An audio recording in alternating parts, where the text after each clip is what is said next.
आज एक ऐसा मामला आपके सामने लेकर आया हूं जिस पर पूरा गुजरात शर्मिंदा है। पता नहीं देश के प्रधानमंत्री जी को शर्म आती है कि नहीं आती है, लेकिन मैं सिर्फ इतना कहना चाहता हूं कि गुजरात के जिन भाई बहनों ने, जिन माताओं ने, बुजुर्गों ने अपना भरोसा प्रधानमंत्री नरेंद्र मोदी जी के ऊपर जताया, इतना प्यार दिया, झोली भर भर के वोट दिया, कई बार मुख्यमंत्री बनाया, अपने कंधे पर बिठाकर भारत का प्रधानमंत्री बनाया। यह उन गुजरात के भाई बहनों के साथ भ्रष्टाचार का मामला है, लूट का मामला है, डकैती का मामला है, उनके जेब काटने का मामला है। और यह जेब काटने का काम किसी और ने नहीं किया। यह जेब काटने का काम भारत के प्रधानमंत्री के सबसे करीबी दोस्त अडानी ने किया है, अडानी की कंपनी ने किया है। एक एक करके सिलसिलेवार मैं आपको बताऊंगा। जब भारत के प्रधानमंत्री नरेंद्र मोदी जी 2007 में गुजरात के मुख्यमंत्री थे, उस वक्त उन्होंने अडानी के साथ एक समझौता किया और कहा कि गुजरात के लोगों को बिजली देना है, किस रेट में दोगे? अडानी ने कहा 2 रुपए 25 पैसे प्रति यूनिट, 25 साल तक इसी रेट में आपको बिजली दूंगा। यह एग्रीमेंट साइन हुआ, पावर परचेज एग्रीमेंट, पीपीए। कब साइन होता है? 2007 में। कब? जब भारत के प्रधानमंत्री गुजरात के मुख्यमंत्री थे। और अचानक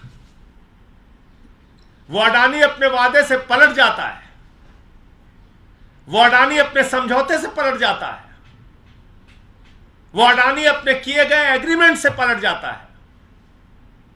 2018 में गुजरात की सरकार के साथ एक एग्रीमेंट साइन करता है कि साहब हमको कोयला बहुत महंगा खरीदना पड़ रहा है, कोयले का दाम बड़ा महंगा हो गया है, दुनिया के तमाम देशों से हमें कोयला मंगाना है, और जब हम महंगा कोयला मंगाएंगे तो बिजली महंगी होगी, इसलिए आपको महंगे दाम हमको देने पड़ेंगे। गुजरात की सरकार ने कहा जी हुजूर, क्यों, हमारी तो हिम्मत ही नहीं है, आप मोदी जी के दोस्त हैं, हम कैसे मना कर सकते हैं, बिल्कुल देंगे आपको। लेकिन कुछ बातें उसमें लिख दी उन्होंने। एक कंपनी है आर्गस ग्लोबल कंपनी। जो आर्गस ग्लोबल कंपनी है वो ये बताती है कि दुनिया में किस देश में कोयले का क्या दाम है। पहली बात, अडानी को विदेश से कोयला खरीदने की जरूरत क्या है? भारत तो कोयले के उत्पादन के मामले में सरप्लस कंट्री है। भारत तो पिछले साल का आंकड़ा आप उठा के देखेंगे तो 30% कोयले का उत्पादन भारत में बढ़ा है। भारत में जो कोयला खरीदा जाता है वो 2000-3000 रुपए टन राज्य सरकारों को मिलता है। तो आपने भारत से कोयला नहीं खरीदकर यह कहा कि साहब हमें इंडोनेशिया से कोयला खरीदना है और फला देश से खरीदना है और ढेमका देश से खरीदना है। लेकिन उस चिट्ठी में एक शर्त लिखी गई और यह कहा गया कि जो भी कोयले का रेट निर्धारण होगा वो आर्गस ग्लोबल कंपनी के द्वारा जो रेट बताया जाएगा दुनिया के देशों में कोयले का, उसके हिसाब से आपको पेमेंट किया जाएगा। यह समझौता तय किया गुजरात की सरकार और अडानी ने मिलकर, और पेमेंट होता रहा। हैरान होंगे आप सुन के, 2018 से 2023 तक पेमेंट होता रहा। अडानी ने कहा इतने में कोयला खरीदा, बोले जी हुजूर लीजिए पैसा, बोले इतने में खरीदा, बोले लीजिए हुजूर पैसा लीजिए, बोले इतने करोड़ में खरीदा, बोले लो पैसा लो। 13,802 करोड़ रुपए गुजरातियों के जेब से निकालकर अडानी की जेब में भर दिया गया।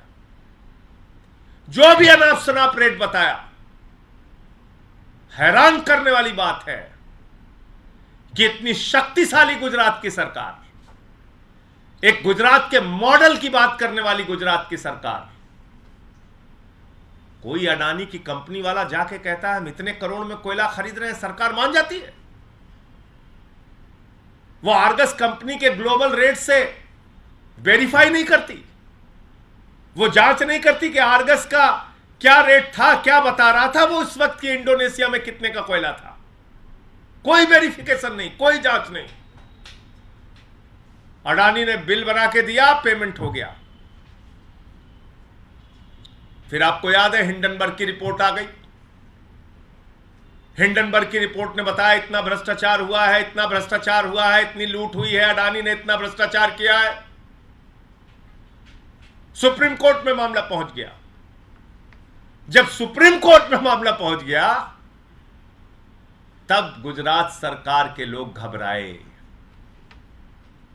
तब उनको लगा रे तो गड़बड़ हो जाएगा, अडानी के साथ हमको भी जेल जाना पड़ेगा, अडानी के साथ हम भी फंस जाएंगे। तो उन्होंने 15 मई 2023 को एक चिट्ठी लिखी। वो चिट्ठी आपके सामने में दे रहा हूं। यह वो चिट्ठी 15 मई 2023 को गुजरात की सरकार कुंभकर्ण की नींद से जागी और जागकर उसने कहा, हुजूर माई बाप, आप नरेंद्र मोदी जी के दोस्त जरूर हैं, लेकिन आपके चक्कर में तो हम भी जेल चले जाएंगे। आपने तो जहां जहां से जितने में कोयला खरीदा उसका कोई प्रमाण नहीं दिया, उसके कोई कागजात नहीं दिए, उसके कोई बिल नहीं दिए। और जब आप इंडोनेशिया से महंगा कोयला बता रहे हैं, उस वक्त तो इंडोनेशिया में कोयले का दाम सस्ता था। यानी कि फ्रॉड करके, भ्रष्टाचार करके, झूठ बोल के ये पेमेंट लिया गया। और कितने का लिया गया मैं नहीं कह रहा हूं। अब ये 15 मई 2023 को गुजरात की सरकार अडानी से कह रही है कि हुजूर माई बाप, आपने गुजरातियों का 3,802 करोड़ रुपए लूट लिया है। 3,802 करोड़ रुपए जेब काट लिए हैं गुजरात के लोगों के।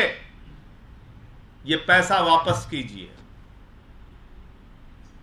मैं मांग करता हूं, कहां सो रही है ईडी, कहां सो रही है सीबीआई, कहां सो रहा है इनकम टैक्स डिपार्टमेंट, कहां सो रही है सरकार की जांच एजेंसियां। छोटी छोटी बात पे बंगाल पहुंच जाते हो, उड़ीसा पहुंच जाते हो, तेलंगाना पहुंच जाते हो, तमिलनाडु पहुंच जाते हो, दिल्ली में रोज छापेमारी करते हो, सबको पकड़ पकड़ के जेल में डालते हो। झारखंड के मुख्यमंत्री को छत्तीसगढ़ में, कहां कहां पूरे दुनिया में घूम घूम के पहुंच जाते हो। तुमको हिंडनबर्ग के रिपोर्ट में आए हुए अडानी का भ्रष्टाचार दिखाई नहीं पड़ता। और अब तो मोदी जी की डबल इंजन वाली गुजरात की सरकार बोल रही है कि 3,802 करोड़ रुपए गुजरात के लोगों से लूटने का काम अडानी ने किया। यह पैसा कैसे, यह भ्रष्टाचार कैसे हुआ है? मनी लॉन्ड्रिंग हुई है, लूट हुई है, करप्शन हुआ है।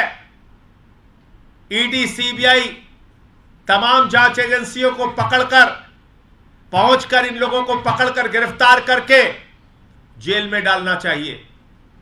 और गुजरात के उन तमाम अधिकारियों और मंत्रियों को जिन्होंने 2018 से लेकर 23 तक ये फर्जी बिलों के ऊपर हस्ताक्षर किए, ये फर्जी बिलों का भुगतान किया, ये फर्जी बिलों को अडानी के जेब में भरने का काम किया, उन सब के खिलाफ कार्रवाई होनी चाहिए। सुप्रीम कोर्ट में अगर मामला नहीं होता हिंडनबर्ग की रिपोर्ट के बाद, तो मैं यकीन के साथ कह सकता हूं यह चिट्ठी जारी नहीं होती। मेरा 3 सवाल है।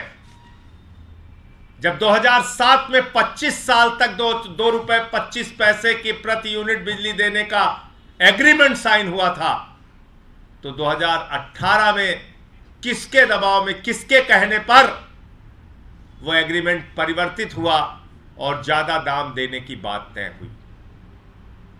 मेरा दूसरा सवाल, जब ये 5 साल तक अडानी अपना बिल लगाता था, बढ़े हुए दाम कोयले के दिखाता था, तो गुजरात सरकार के अधिकारी और मंत्रियों ने उसकी जांच क्यों नहीं की? अंतर्राष्ट्रीय स्तर पे कोयले का दाम क्या है पता क्यों नहीं किया? 10वीं क्लास के बच्चे को अगर आप कह दीजिए कि भारत में कोयले का दाम क्या चल रहा है, वेबसाइट पे जाएगा, अभी बता देगा आपको। 10वीं क्लास के बच्चे से पूछ लीजिए इंडोनेशिया में इस वक्त कोयले का दाम क्या है, वेबसाइट पे जाएगा, अभी आपको बता देगा। ऑस्ट्रेलिया में कोयले का दाम क्या है, वेबसाइट पे जाएगा, अभी आपको बता देगा। गुजरात की इतनी शक्तिशाली सरकार, अडानी कोई भी रेट लिखकर देता रहा और वो मानते रहे और पेमेंट करते रहे। ये किस प्रकार का भ्रष्टाचार है? ये किस प्रकार की लूट है? ये किस प्रकार की डकैती डाली गई है गुजरात के अंदर? तो इसलिए मेरा तीसरा प्रश्न है कि अब तक इस मामले में खामोशी क्यों थी, चुप्पी क्यों साधे हुए थी सरकार? और ED, CBI, income tax department जो हर बात पे फर्जी तरीके से भी मामला बनाकर लोगों को गिरफ्तार करने की होड़ में लगी रहती है, ऐसे मसलों पर आंख पर पट्टी बांधकर धृतराष्ट्र क्यों बनी हुई थी? इसका जवाब सरकार को देना चाहिए। ये पूरा प्रकरण गुजरात से संबंधित है और आपको याद दिला दूं कि वही अडानी है, जब बिजली की क्राइसिस हुई गुजरात में, तो उस वक्त ज्यादा पैसे में दूसरे राज्यों को भी बिजली बेच रहा था। यानी गुजरात के एग्रीमेंट का भी वायलेशन किया इसने, उस पर भी कोई कार्रवाई नहीं हुई। तमिलनाडु में भी ऐसा भ्रष्टाचार इसने किया था, उसके बारे में थोड़ी जानकारी आपको रीना जी देंगी और उसके बाद आपके जो भी सवाल होंगे आप पूछ सकते हैं।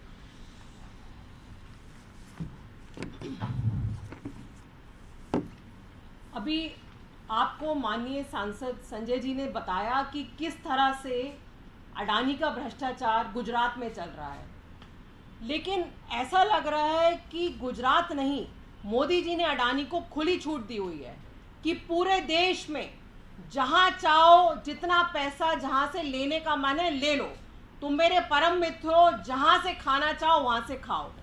ये 2017 की सीएजी की रिपोर्ट है और उसमें 2017 की रिपोर्ट में लिखा है कि जैसा अभी ये गुजरात में कर रहे हैं कि कोयला हमने विदेश से मंगाया, हमने महंगे रेट में मंगाया, लेकिन हम बिल नहीं दिखाएंगे, हम आपको कोई बिल नहीं दिखाएंगे कि कोयला हमने किस रेट पे मंगाया।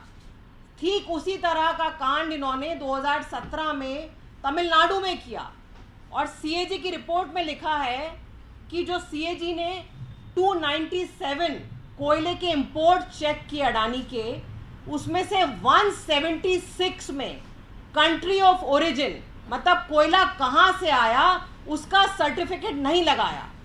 तो ऐसा भी हो सकता है कि अडानी की जो कई सारी खाने दूसरे स्टेट्स में हैं जहाँ की सस्ता कोयला मिलता है, वहीं का कोयला डाइवर्ट कर दिया इन्होंने इस स्टेट में और कहा कि हम तो विदेश से लेके आ रहे हैं, क्योंकि ना तो कोई बिल है, ना कोई सबूत है, ना कोई कंट्री ऑफ ओरिजिन का सर्टिफिकेट है।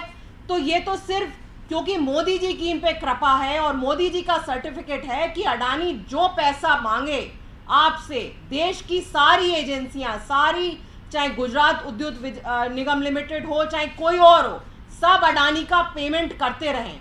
ठीक यही कांड इन्होंने 2017 में तमिलनाडु में किया।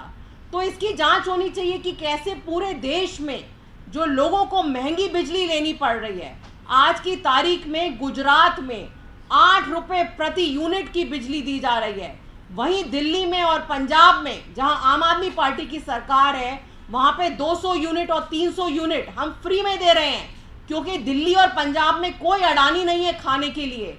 तो ये काम जो दिल्ली और पंजाब में हो सकता है पूरे देश में पॉसिबल है, लेकिन मोदी जी चाहते हैं कि सिर्फ उनके दोस्तों का पेट भरा जाए और उसी वजह से पूरे देश में महंगी बिजली दी जा रही है। इसकी जांच होनी चाहिए, ईडी की, सीबीआई की, सबकी जांच होनी चाहिए। आपका कोई प्रश्न हो आप पूछ सकते हैं। ये इनकी चिट्ठी है गुजरात के सरकार की, और ये गुजरात सरकार की चिट्ठी में साफ तौर पे लिखा हुआ है कि आप ये गुजरात ऊर्जा विकास निगम लिमिटेड, ये इसकी चिट्ठी है।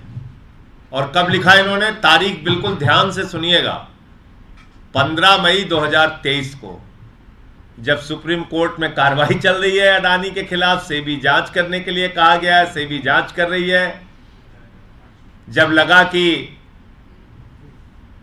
हम तो डूबेंगे सनम, तुमको भी लेके डूबेंगे, जब लगा अडानी तो जाएगा ही, इसके साथ साथ हम भी फंस जाएंगे, तो 5 साल तक तो लूट करते रहे।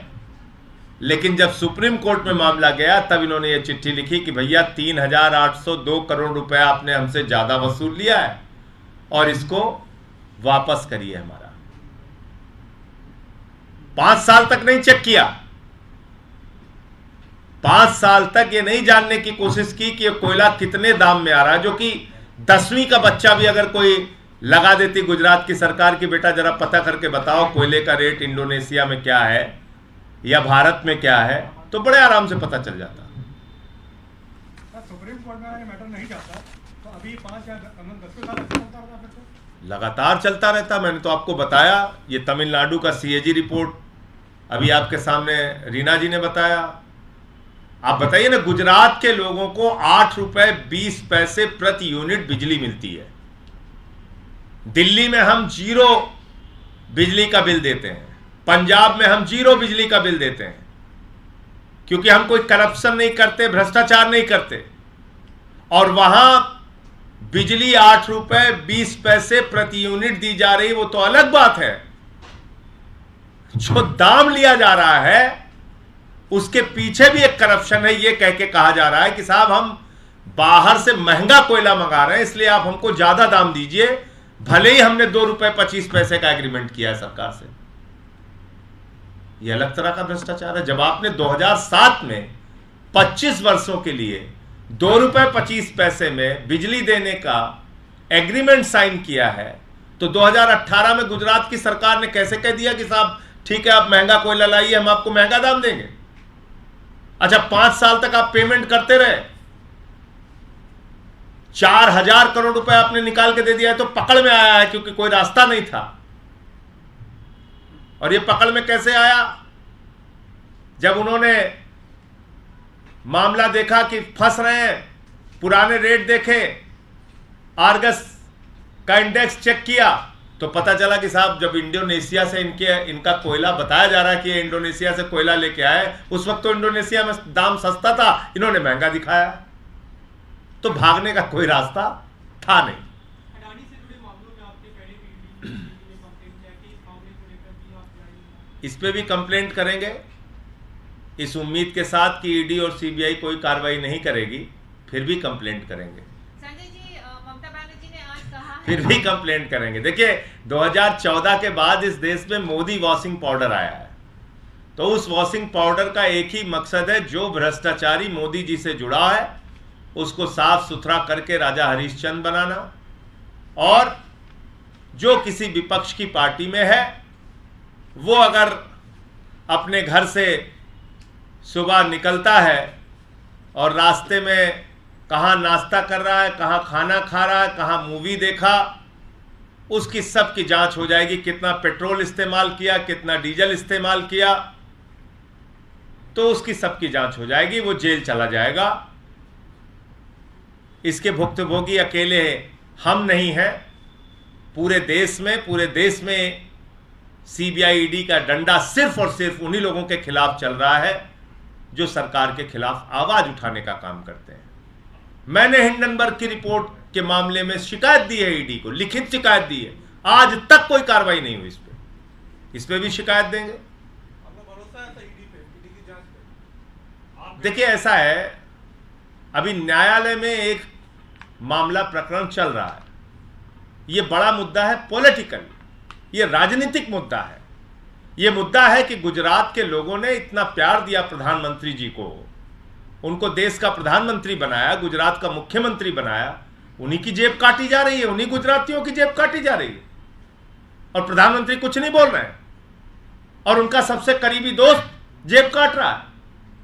और समझौता तब हुआ जब वो मुख्यमंत्री थे। सवाल इस बात का है, ईडी सीबीआई तो कुछ नहीं करेगी, ये तो तय है कि वो तो वही करेगी जो मोदी जी कहेंगे। और मोदी जी अपने दोस्त के खिलाफ कहेंगे क्यों?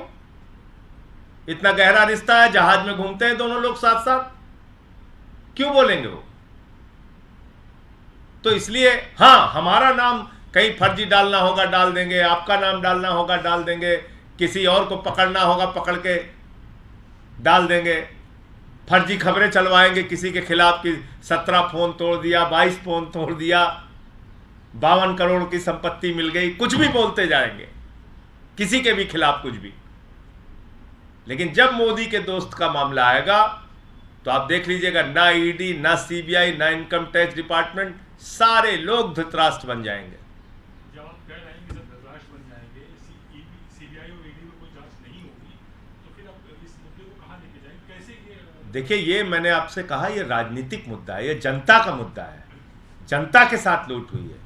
अगर सरकार की एजेंसियां काम नहीं कर रही हैं, मोदी का दोस्त लगातार भ्रष्टाचार कर रहा है और उसके भ्रष्टाचार पे चारों तरफ खामोशी है, तो हम जनता के बीच में जाएंगे, बताएंगे कि भैया निर्णय लो आप इनके खिलाफ, आप फैसला लीजिए, आप भी न्याय की कुर्सी पे बैठे हैं, आपको भी 5 साल में एक बार मौका मिलता है, आप लोग तय कीजिए। अब